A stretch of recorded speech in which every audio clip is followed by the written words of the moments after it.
সুপ্রিয় দর্শক মন্ডলী, সবাইকে শুভেচ্ছা। আমরা আজ শাহবাগ পরিস্থিতি নিয়ে আলোচনায় আমন্ত্রণ জানিয়েছি আমাদের প্রিয় একজন আলোচক, বিলাত প্রবাসী, বঙ্গবন্ধু গবেষক সুজাত মনসুর। শাহবাগ একটা প্রতীক বাংলাদেশে, শাহবাগ একটা সিম্বল বাংলাদেশে। এই সিম্বলটা এসেছিল 2013 সালে, সেখানে কাদের মোল্লার একটা রায়কে কেন্দ্র করে আদালত রায় দিয়েছিল, কাদের মোল্লাকে যাবজ্জীবন কারাদণ্ডের রায় দিয়েছিল। কিন্তু একটা প্রতিবাদ, তরুণদের একটা প্রতিবাদ আদালতের রায়কে প্রত্যাখ্যান করে বলেছিল যুদ্ধাপরাধী কসাই মোল্লা কাদের মোল্লার ফাঁসি উঠতে হবে। ছোট্ট একটা প্রতিবাদ ছিল প্রথমে, অল্প কয়েকজনের। সেই প্রতিবাদ কিন্তু খুব দ্রুত বিশাল একটা প্রতিবাদ হয়ে দাঁড়ায়। কারণ হচ্ছে, আসলে শাহবাগ একটা প্রতীক এই কারণে, জোর করে আসলে যেমন দিন তারিখ ঘোষণা করে আন্দোলন হয় না, জোর করে কোনো বিপ্লব হয় না।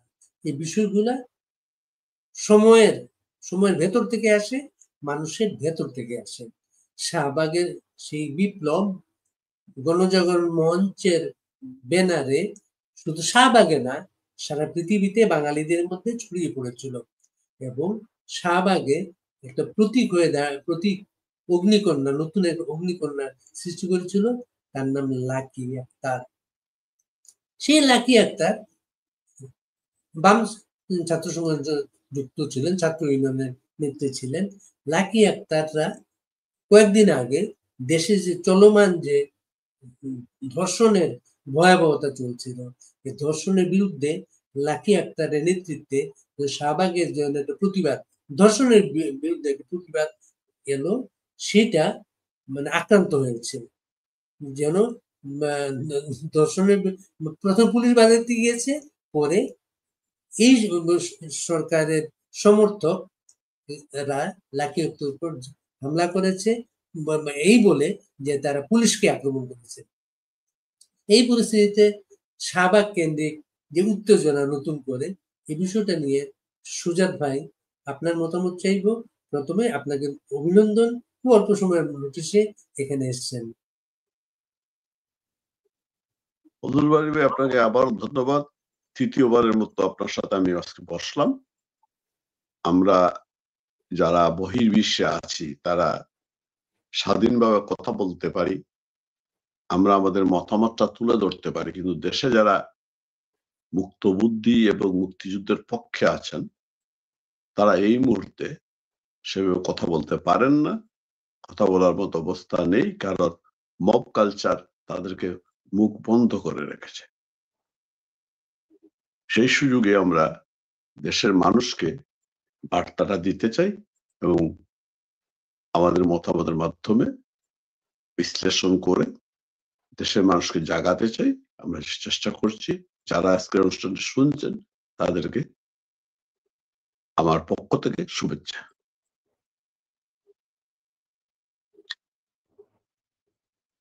আপনি এই পরিস্থিতি থেকে কিভাবে ব্যাখ্যা করবেন আজকে শাহবাগ? আজকে শাহবাগ আসলে তো প্রতিদিনই কিছু না কিছু ডেভেলপমেন্ট হচ্ছে, দেশের অবস্থা প্রত্যেক দিন এক একটা ইস্যু, 2-3টা ইস্যু করে সৃষ্টি হচ্ছে এবং ডেভেলপ হচ্ছে, এবং পরিষ্কার ভাবে যে জিনিসটা এখন স্পষ্টত বোঝা যাচ্ছে, বাংলাদেশ আসলে দুই ভাগে বিভক্ত হয়ে গেছে। বঙ্গবন্ধু একটা কথা বলেছিলেন, বিশ্ব আর দুই ভাগে বিভক্ত, একটি শোষক, একটি শোষিত। আমি শোষিতের পক্ষে। আজকে বাংলাদেশ যেটা পরিষ্কারভাবে, যদিও এই ধারাটা দীর্ঘদিন যাবৎ মুক্তিযুদ্ধের পর থেকে, আগের থেকেই প্রবাহমান, আজকে এটা আবার এবার স্পষ্ট হয়ে গিয়েছে যে ৭১ মুক্তিযুদ্ধ এবং মুক্তিযুদ্ধের বিরোধী শক্তি, মুক্তিযুদ্ধের বিরোধী শক্তি এতদিন, গত ৫৩ বছরে তারা দাঁড়াবার মতো বা কথা বলার মতো একটি স্তম্ভ পায়নি বা একটা প্রতীক পায়নি।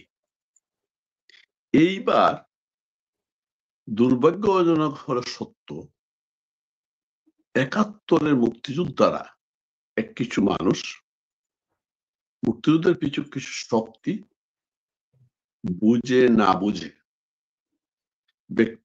কেউ ব্যক্তিগত প্রতিহিংসা থেকে, কেউ রাজনৈতিক প্রতিহিংসা থেকে বাংলাদেশের মুক্তিযুদ্ধের নেতৃত্বকারী দল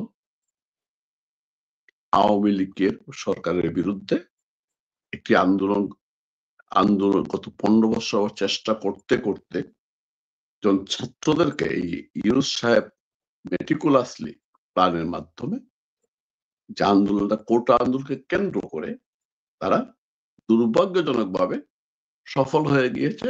আমরা আওয়ামী মুক্তিযুদ্ধের পক্ষের যে সরকার তাকে পদত্যাগ না করলেও আমরা পরাজিত হয়েছি। আমাদের যিনি সেনাপতি ছিলেন প্রধানমন্ত্রী শেখ হাসিনা, তাকে দেশ থেকে বাধ্য করা হয়েছে।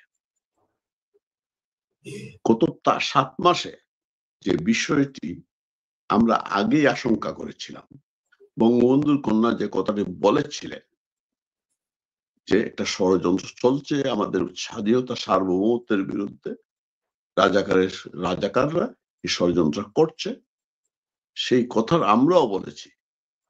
মুক্তিযুদ্ধের পক্ষের শক্তি যারা ওইখানে বাতাস দিচ্ছেন, তেল দিচ্ছেন, স্বপ্ন দেখছেন, এই স্বপ্ন বেশি দিন টিকবে না, আঘাত আপনাদের উপরে আসবে, মুক্তিযুদ্ধের ৭১-এর উপরে আসবে। আজকে আমরা এই 7 মাসের মাথায় এসে কি দেখছি যে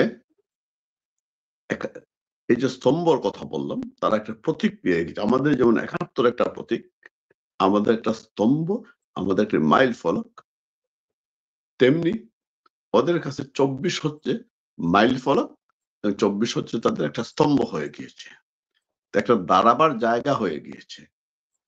তাকে কেন্দ্র করে তারা আজকে আমাদের ৭১-কে ভুলিয়ে দিতে চায়,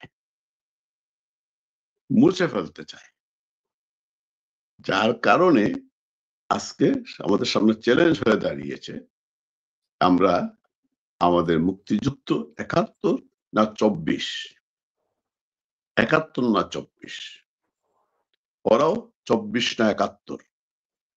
যে কথাটা আমরা শুরু করেছি, আপনি বলেছেন শাহবাগ একটা প্রতীক, একটা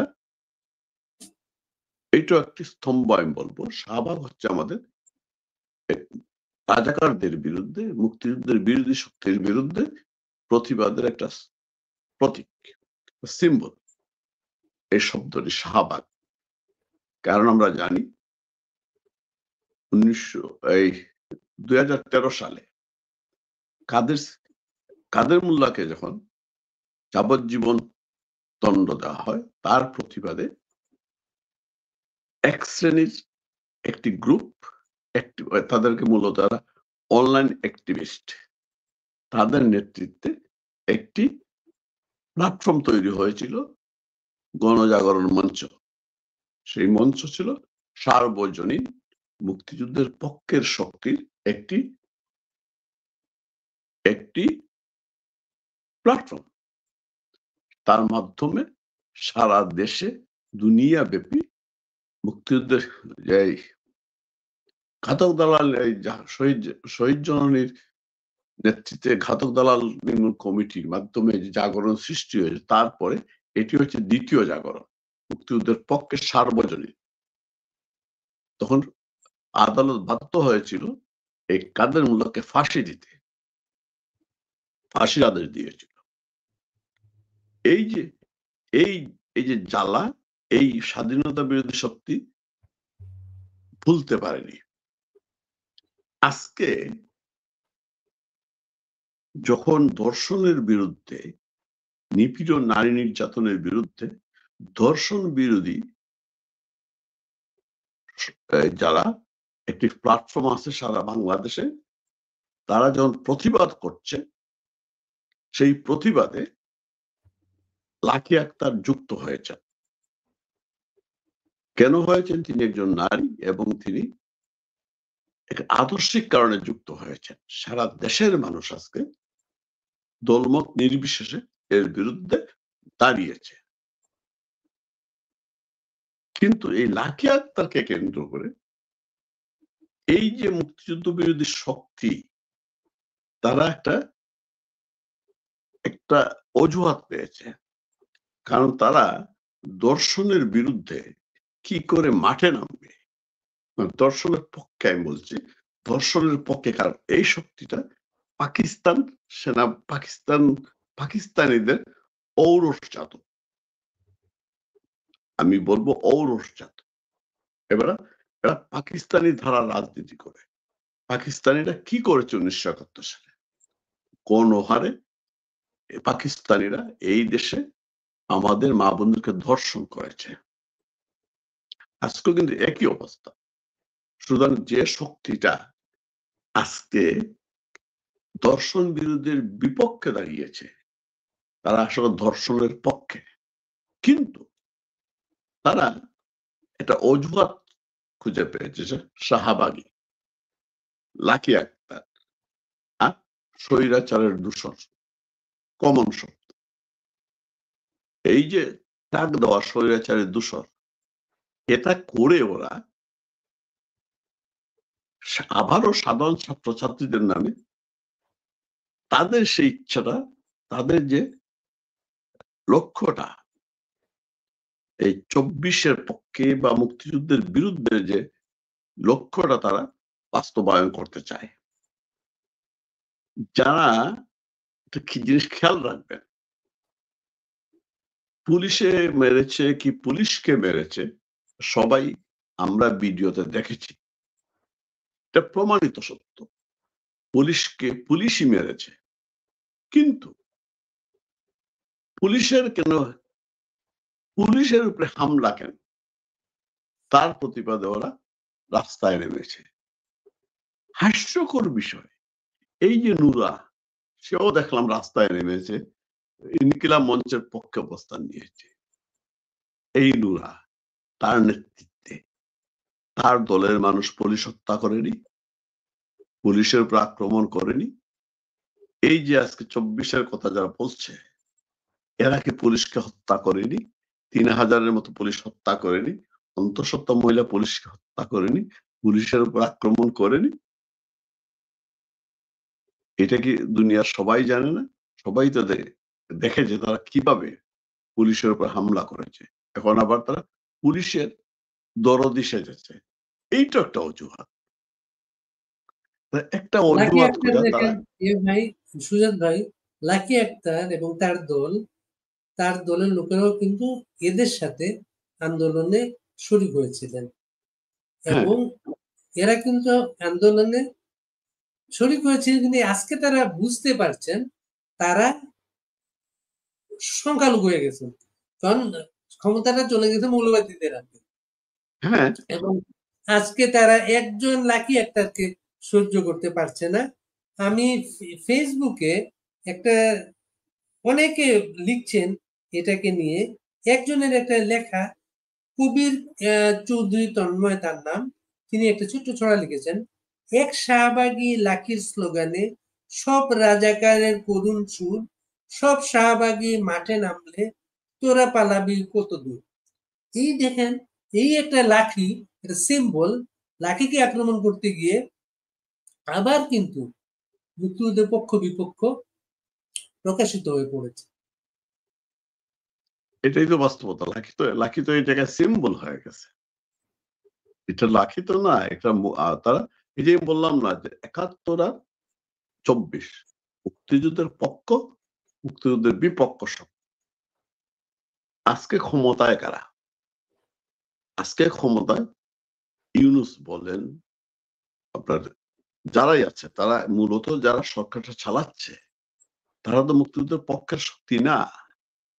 মাহফুজ আলম নিজেই তো বলেছে শর্ষিনার সে শিষ্য বা ছাত্র। শর্ষিনা পীরের কাহিনী আমরা জানি, সে মুক্তিযুদ্ধের বিপক্ষে ছিল, রাজাকার ছিল। সুতরাং সে তো ওইখান থেকে শিক্ষা পেয়েছে। আজকে তার পোস্টটা খেয়াল করবেন, মূলত এই পোস্টটা, বক্তব্যটা ওদের পক্ষে গিয়েছে ওই যারা শাহবাগে ওই যে ইনকিলাব মঞ্চ বলে আজকে কি আপনার ওরা সেরি করতে শাহবাগে, তারা মিছিল করতেছে, লাখিকে গ্রেপ্তার, লাখি তো সিম্বল, লাখিকে গ্রেপ্তার করা মানে আপনার একাত্তরের মুক্তিযুদ্ধের পক্ষের শক্তিকে যারা রাস্তায় আছে তাদেরকে গ্রেপ্তার করা, তাদের হাতে শৃঙ্খল পরান, মুক্তিযুদ্ধকে শৃঙ্খল পরান। আজকে এই যে আপনি বলেন ওরা, এই যে লাখির দল তো ওই আন্দোলনের ছিল। উদীচী সত্যেন সেন গড়ে তুলেছিলেন কেন? বাঙালি সংস্কৃতির মুক্তির আন্দোলনে একটি কালচার প্ল্যাটফর্ম গড়ে তুলেছিলেন সাংস্কৃতিক বিপ্লবের জন্য। উদীচী প্রথম নামে নাই রাস্তায়, উদীচী প্রথম নাম ছিল রাস্তায় এইবার আন্দোলনে। ওরা তো বুঝতে পারেনি, ওরা বুঝতে পারেন এমন ভাবে প্রোগ্রাম এই আন্দোলনটাকে ডিজাইন করা হয়েছিল, ওদের বুঝতে দেওয়া হয়নি। ছাত্রলীগের সার্জিস আলম ছাত্রলীগ করত, খেয়াল করেন আপনি, শিবিরের সভাপতি না কে ছিল সে ছাত্রলীগ করত। এই যে ছাত্রলীগ, ছাত্র ইউনিয়ন সব মিলে এইটাকে, শিবির কিন্তু টোটাল ডিজাইনটা শিবিরের, কিন্তু শিবির কিন্তু সামনে ছিল না, ছাত্রদল ছিল, এটা স্বাভাবিক।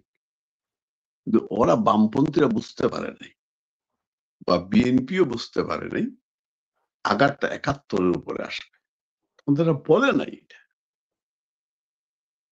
বুঝতে পারতেছে। সুতরাং এখন বামরা বুঝবে কি, অনেক আগেই বুঝছে, কিন্তু বলতে পারতেছি না লজ্জায়।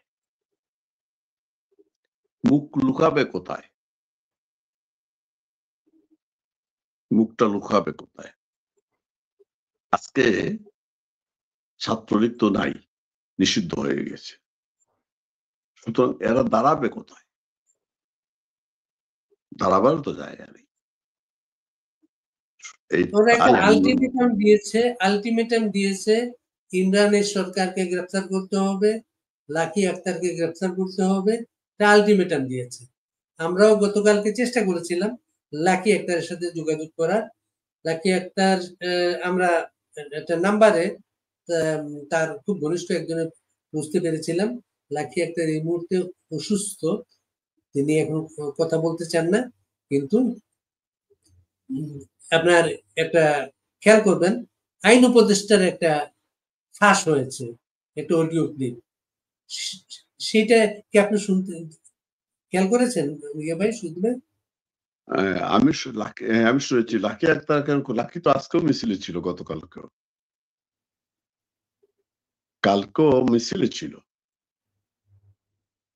আমি শুনেছি। কারণ শাহবাগী বলতে উনি বলেছে আসিফ নজরুল, লাকিকে ধরতে হবে, ধরে ডিবিতে নিয়ে যেতে হবে, ওকে জিজ্ঞাসা করতে হবে, অর্থাৎ সংক্ষেপে বলে দিয়েছে কি করতে হবে, বলে নাই, পুলিশ তো বুঝা ফেলেছে। আর বলছে শাহবাগীদের রাস্তায় নামতে দেওয়া যাবে না। তারা কিন্তু প্রচন্ড ভয় পাচ্ছে এই জায়গাটায়। শাহবাগী বলতে এইটা তো শুধু আওয়ামী লীগ না, এটা মুক্তিযুদ্ধের পক্ষের একটা প্ল্যাটফর্ম হয়ে যাবে। এখানে বিএনপিরও লোকজন মুক্তিযুদ্ধের পক্ষে আছে, সুতরাং তারা এই গণজাগরণ মঞ্চকে ভয় পাচ্ছে। আমি আজকে একটা ভিডিও দিয়েছি, আমি বলেছি যে গণজাগরণ মঞ্চ হোক মুক্তিযুদ্ধের পক্ষের শক্তির সম্মিলিত প্ল্যাটফর্ম। এইখানে আওয়ামী লীগ যদি চিন্তা করে বিষয়টা, তাহলে আওয়ামী লীগ এইখানে গণজাগরণ মঞ্চকে আবার যাতে সংগঠিত করে দাঁড় করায়, যে 15 তারিখে যে কর্মসূচিটা দিয়েছে, সেই কর্মসূচিতে সকলের অংশগ্রহণ করা উচিত। লাকিরা কিন্তু একটা কর্মসূচি দিয়েছে, এবং সবচেয়ে যে জিনিসটা মানুষের কাছে পৌঁছে দেওয়া দরকার, যে এরা দর্শকদের পক্ষে, রেপিস্টের পক্ষে দাঁড়াচ্ছে। কেন দাঁড়াচ্ছে? তাদের পূর্বসূরীরা আমাদের মা বোনকে রেপ করেছে, পাক বাহিনীর হাতে তুলে দিয়েছে। তারা উত্তরাধিকার সূত্রে এই ধর্ষণ, রেপ করার বিষয়টা উত্তরাধিকার সূত্রে পেয়েছে। তারা মেয়েদেরকে গনিমতের মাল মনে করে। মুক্তিযুদ্ধের সময় তারা সেই কথাটাই বলতো, আজকেও বলছে। শুধু ধর্ষণটা না, আজকে দুনিয়াতে নারীকে পিছনে ফেলে, নারীকে ঘরের মধ্যে বন্দি রেখে কোনো উন্নয়ন, কোনো দেশ এগিয়ে যেতে পারে না। তার মানে কি? এই শক্তি এরা সেই আদি, এটাকে আমরা মধ্যযুগীয় শক্তি। এরা চায় না নারীরা রাস্তায় আসুক, কিন্তু নারীরা অবাক ব্যাপার কাজ করুক। ভাই, অবাক ব্যাপার যে ডক্টর মোহাম্মদ ইউনূস, যিনি সরকার প্রধান, তার গ্রামীণ ব্যাংক থেকে আরম্ভ করে নানা উদ্যোগের প্রধান চরিত্র হচ্ছে নারী। সেই সময়ে নারীরা আজ নিরাপত্তাহীন, নারীরা আজ ধর্ষণের শিকার, নারীকে নিরাপত্তা দিতে পারছে না এই সরকার। ডক্টর ইউনূস তো পুরোটা একটা ভণ্ড মানুষ। সেটা ভণ্ড। সে মুখে কত বলে এক কথা, অন্তরে তার আরেক কথা। সে তো, আমার ধারণা, সে নিজে একজন নারী বিদ্বেষী। আমি শব্দটা হচ্ছে, সে তো, আমি শুনেছি, আমার যতটুকু মনে পড়ে, সে তো সমকামী, যে দুনিয়ার যে একটা ইয়ে আছে, সারা দুনিয়ার একটা ঘোষণাপত্র আছে, সেখানে স্বাক্ষর করেছে, যতটুকু জানি, শুনেছি। আমি নিজে এটা পড়িনি বা এটা আছে। তারপরে সে নিজে, কেন আমি ভণ্ড বললাম, তার প্রতিটা কাজ দেখবেন আপনি, কথার মধ্যে একটা কোন ধরনের পরিচ্ছন্ন, কোন পরিষ্কার কোন বার্তা নেই। হওয়া উচিত, হওয়া উচিত, হলে ভালো হতো, করার চেষ্টা চলছে, কিন্তু চেষ্টা করছি বলছে না, চেষ্টা চলছে। কোন ইনফিনিটিভ শব্দ আপনি পাবেন না, তার জীবনে ইনফিনিটিভ নাই। আরেকটা জিনিস হচ্ছে, তার বয়স পুরো 84 এখন। 84। আপনি বাইডেনের কথা চিন্তা করেন, বাইডেন তো কনফার্ম ডেমোক্রেটদের ক্যান্ডিডেট ছিল। বাইডেনকে কেন বাদ পড়তে হলো? বয়সের কারণে, এবং তার মানসিক সমস্যা ছিল। সে উল্টাপাল্টা কথা বলতো। কিন্তু আমার কেন জানি মনে হচ্ছে এই ইউনূসের মানসিক সমস্যা আছে, সে বিকারগ্রস্ত, বয়সের কারণে। ইউনূসের মানসিক চিকিৎসা দরকার। যে লোক প্রতিদিন সারা বাংলাদেশে না হইলে 10টা ধর্ষণ হচ্ছে, ডাকাতি হচ্ছে, ছিনতাই হচ্ছে, মব হচ্ছে, সেই লোক তার আইন উপদেষ্টা বলছে অবনতি হয়েছে, তার আরেক উপদেষ্টা বলছে আইন শৃঙ্খলা ব্যবস্থার অবনতি হয়েছে। একমাত্র সে এবং তার স্বরাষ্ট্র উপদেষ্টা বলে আইন শৃঙ্খলা পরিস্থিতি আগের চেয়ে অনেক ভালো আছে, আগের চেয়ে অনেক ভালো আছে। আজকে সমকালের একটা রিপোর্ট হচ্ছে, মডিস একটি ইন্টারন্যাশনাল প্রতিষ্ঠান, যারা ক্রেডিট র্যাঙ্কিং করে, তারা বাংলাদেশের ক্রেডিট র্যাঙ্কিং করে বলেছে, বাংলাদেশ ছিল B1, এখন হয়েছে B2, অর্থাৎ বাংলাদেশের অর্থনীতি যে স্থিতি অবস্থায় ছিল তা নেতিবাচক হয়ে গিয়েছে। খেলাপি ঋণ বেড়েছে, আপনার মুদ্রাস্ফীতি বেড়েছে, বিনিয়োগ কমেছে, সব মিলিয়ে এখন ঋণাত্মক। আমরা এখন ঋণাত্মক, তার নেতিবাচক। কিন্তু ইউনূস দেশের যে যখন আইন বলে, শৃঙ্খলা পরিস্থিতি, কিন্তু দেশের যে ইউনূস আইন যখন শৃঙ্খলা পরিস্থিতি শত ইউনূস শত যখন কারখানা অর্থনীতির বন্ধ কথা হয়ে বলে, খেয়াল করবেন, সে বলে আগের চেয়ে অনেক ভালো হয়েছে।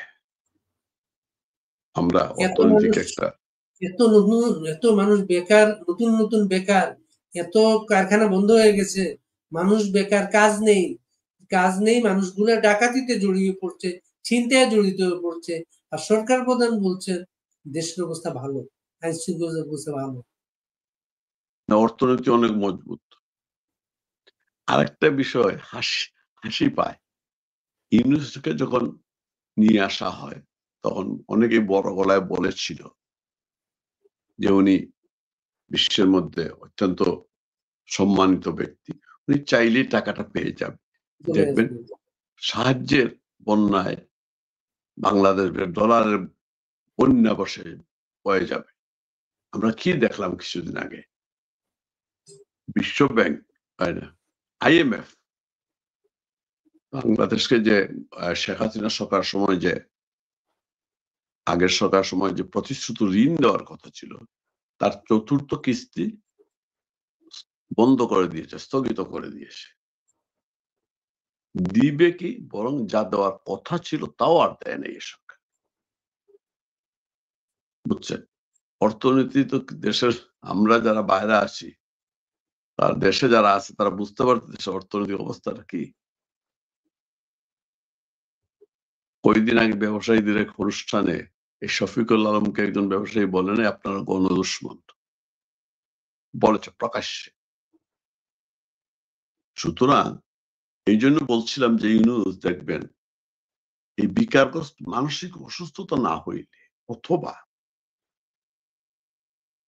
সে পণ্ড না হলে, মতলববাজ না হলে, সেইগুলা অস্বীকার করত না। যে আইন শৃঙ্খলা পরিস্থিতির অবনতি হয় নাই, এই অর্থনীতির অবস্থা খুব ভালো আছে, এগুলো বলতো না। সুতরাং হয় তার মানসিক, যেমন বাইডেন উল্টাপাল্টা কথা বলতো, কিন্তু এই মানসিক বিকারগ্রস্ত। সুতরাং আমি আবার বলছি তার চিকিৎসা হওয়ার দরকার, মানসিক চিকিৎসা। সুজাত ভাই, আপনি একটা প্রস্তাব করেছেন যে সারা দেশে আবার গণজনগণ মঞ্চ গড়ে তোলার ব্যাপারে। একটা বিষয় আপনি খেয়াল করবেন, এক বিপ্লব কিন্তু দুইবার হয় না। এক সময় জনতার মঞ্চ ছিল, আন্দোলনের প্রতীক ছিল আওয়ামী লীগের, গণজাগরণ মঞ্চ এসেছিল আরেকটা প্রতীক, তা আওয়ামী লীগের না, এটা হচ্ছে বাংলাদেশের মুক্তিযুদ্ধের মানুষের পক্ষের মানুষের প্রতীক। এটা এখন কি একই নামে কি নতুন কিছু করা সম্ভব, না নতুন নামে আসতে পারে সেটা? সে নাম তো বিষয় না, নাম বিষয় না, বিষয়টা হচ্ছে আমার উদ্দেশ্যটা কি। এমন একটা প্ল্যাটফর্ম আমাদের করতে হবে যে জায়গায় আমরা সবাই, মুক্তিযুদ্ধের পক্ষের সবাই আসতে পারি। আমাদেরকে ভুলতে হবে যে এই যে এখন আমাদের মূল অস্তিত্বর জায়গায়, এই যে সিলেটি শব্দ বলা ইয়ান, গড়ের ইয়ান যেটা, বা বিট যেটা, ইয়ান বা বিয়াদ যেটা, ভিতে আঘাত করছে ওরা। আমার কে আওয়ামী লীগ, কে বিএনপি, কে বাম সংগঠন, সেইটা বড় কথা না, কে কমিউনিস্ট পার্টি করে। আমি ৭১ না ২৪ চাই। আমি যদি মুক্তিযুদ্ধের চেতনায় ধারণ করি, আগে আসুন আমরা মুক্তিযুদ্ধের চেতনাটাকে ধারণ করি, আগে ৭১কে রক্ষা করি, তারপরে আমরা দেখব আমি বাঙালি না বাংলাদেশি, তারপরে আমি দেখব আমি আওয়ামী লীগ না বিএনপি। এইখানে কারো রাজনৈতিক পরিচয়টা থাকবে না। গণজাগরণ মঞ্চ মূল লক্ষ্যে পৌঁছতে পারে না, একমাত্র কারণ হচ্ছে ওই মঞ্চটাকে কেউ ব্যবহার করে সরকার পরিবর্তনের আন্দোলন করতে চেয়েছিলেন, এবং সেটা মূলত বামরা করতে চেয়েছিল। আমি এমনও দেখেছি তোফায়েল আহমদের মতো মানুষকে সেই জায়গায় বেইজ্জতি করা হয়েছে। এই যে পিনাকিরা, পিনাকিরা এটাকে সরকার পরিবর্তন আন্দোলনে নিয়ে যেতে চেয়েছিল, ব্যর্থ হয়েছে। গণজাগরণ মঞ্চ যেমন টিকে নাই, তেমনি এদের উদ্দেশ্যটা সফল হয় নাই। তবে তারা 24-এ আইসা গণজাগরণের মুক্তিযুদ্ধের বিপরীত, কারণ এরা শুরুতেই এরা কখনোই মুক্তিযুদ্ধের চেতনাকে ধারণ করে না। আমি একটা পোস্টে বলেছি, পিনাকি ডিএনএ টেস্ট করা উচিত, ডিএনএ টেস্ট করা উচিত, আমি বলেছি। কারণ আসলেও সে বাঙালি রক্ত ধারণ করে কিনা, তার আপনি তো চেহারাটা মিলে। খেয়াল করবেন এর মাঝে ইমরানের সরকারের বিরুদ্ধে গ্রেপ্তারি পরোয়ানা জারি করা হয়েছে। এইটা এতদিন হয় না। লাকি আক্তারকে গ্রেপ্তারের আলটিমেটাম দেওয়া হয়েছে। লাকি আক্তারকে যদি গ্রেপ্তার করা হয়, শাহবাগ আন্দোলন কি স্তীমিত হয়ে যাবে না আরো উজ্জীবিত হবে? হয়তো বা সাময়িকভাবে হলে হতেও পারে, কিন্তু একবার যখন বীজ রূপিত হয় তখন সেই বীজ থেকে চারা উঠবেই। লাকি তো সিম্বল।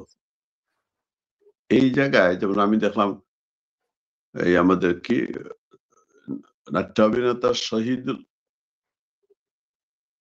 যে নামটা কি আমাদের শহীদ না, কালকে দেখলাম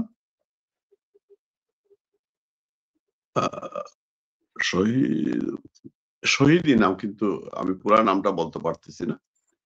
উনিও দেখলাম এই বিষয় নিয়ে বক্তব্য রাখছে। যে মূল বিষয়টা আমি যেটা বলতে চাচ্ছি, যে আমাদের সবারই মাথায় নেওয়া উচিত যে একটি কমন প্ল্যাটফর্ম, একটি মাত্র পয়েন্টে, আর কোন পয়েন্টে আমার ৭১কে বাঁচাতে হবে, মুক্তিযুদ্ধকে বাঁচাতে হবে। মুক্তিযুদ্ধকে বাঁচানোর জন্য, ৭১কে বাঁচানোর জন্য একটা সবকিছু ভুলে গিয়ে একটা পয়েন্টে আসতে হবে। না আসলে পরে যেটা হবে, আওয়ামী লীগকে শেষ করতে পারবে না। আওয়ামী লীগ হয়তো সময় লাগতে পারে, আওয়ামী লীগ ঘুরে দাঁড়াবে। বামরা যারা এই আঙ্কেনস্টাইলকে বসিয়েছে ক্ষমতায়, যারা ইউনুসকে বসিয়েছে ক্ষমতায়, যারা মুক্তিযুদ্ধ বিরোধী শক্তিকে ক্ষমতায় বসিয়েছে, এই বামরা বেশি ক্ষতিগ্রস্ত হবে, বিএনপি ক্ষতিগ্রস্ত হবে। সবচেয়ে বেশি আশঙ্কা বিএনপির এই মুহূর্তে, কারণ বিএনপি হচ্ছে তাদের সামনে, আওয়ামী লীগকে তারা প্রধান শত্রু মনে করলেও তারা মনে করছে যেহেতু আওয়ামী লীগ এই মাঠে নেই, আওয়ামী লীগ নামে আসতে পারতেছে না, তাহলে হয়তো লাকি আক্তারের মাধ্যমে বা গণজাগরণ মঞ্চের মাধ্যমে আওয়ামী লীগ আসবে। কিন্তু আওয়ামী লীগকে আওয়ামী লীগ সবাইকে, আজকে ১,০০০ ছাত্রলীগের বা যুবলীগের কর্মী যদি আসে, সবাইকে তো সবাই চিনতে পারবে না। সবার গায়ে তো লেখা নেই আমি আওয়ামী লীগ করি। কিন্তু বিএনপি যদি আজকে না দাঁড়ায়, আমি আগেই বলছি আওয়ামী লীগ 10 বছর হলেও দাঁড়াবে, কিন্তু বিএনপি যদি এইবার না দাঁড়াতে পারে, বিএনপি অস্তিত্ব থাকবে না। আর ৭১ না থাকলে কারোই অস্তিত্ব নেই। এই জায়গাটা আমাদের সবাইকে বুঝতে হবে। না বুঝতে পারলে যা ঘটবার তাই ঘটবেই। ওরা এখানে সেহরি খাবে, ইফতার করবে, সবই করবে, নামাজও পড়বে ওরা। দেখবেন এই যে শাহবাগ মোড়ে মসজিদ হয়ে গিয়েছে, ওইখানে তবলিগ হচ্ছে, ওইখানে তাফসির, ওখানে আজহারি এসে ওয়াজ করতেছে। বিশ্ববিদ্যালয়ের মেয়েরা বুরকা পরে চলতে হবে, গনিমতের মাল হিসাবে ব্যবহৃত হবে, কিচ্ছু করার নেই। আমরা যে একটা সভ্য জাতি হিসাবে দুনিয়ার বুকে দাঁড়াবো, সে সক্ষমতা আমাদের থাকবে না যদি আমরা এক হতে না পারি। সুজন ভাই অনেক ধন্যবাদ। আমরা আমাদের দেশটা রক্ষা পাক, সবার মুক্তিযুদ্ধের পক্ষের সবার সুমতি হোক, এক জায়গায় সবাই আসুক। খুব গুরুত্বপূর্ণ একটা কথা বলেছেন। এই পরিস্থিতি বাস্তবতা আওয়ামী লীগ ঘুরে দাঁড়াবে, কিন্তু বিএনপি যদি মুক্তিযুদ্ধের পক্ষে না দাঁড়াতে পারে, বিএনপিও থাকবে না এখন। অনেক ধন্যবাদ সুরজ ভাই। এটাই বাস্তবতা। আমার ৭১কে বাঁচাতে হবে, ৭১কে বাঁচাতে হবে। সবার প্রতি সে আহ্বানটা রইল, আসুন আগে দেশ বাঁচাই, জাতি বাঁচাই, তারপরে আমরা দেখব কে কোন দল করি। আপনাকে ধন্যবাদ, আর আপনার দর্শক শ্রোতাকে ধন্যবাদ। জয় বাংলা।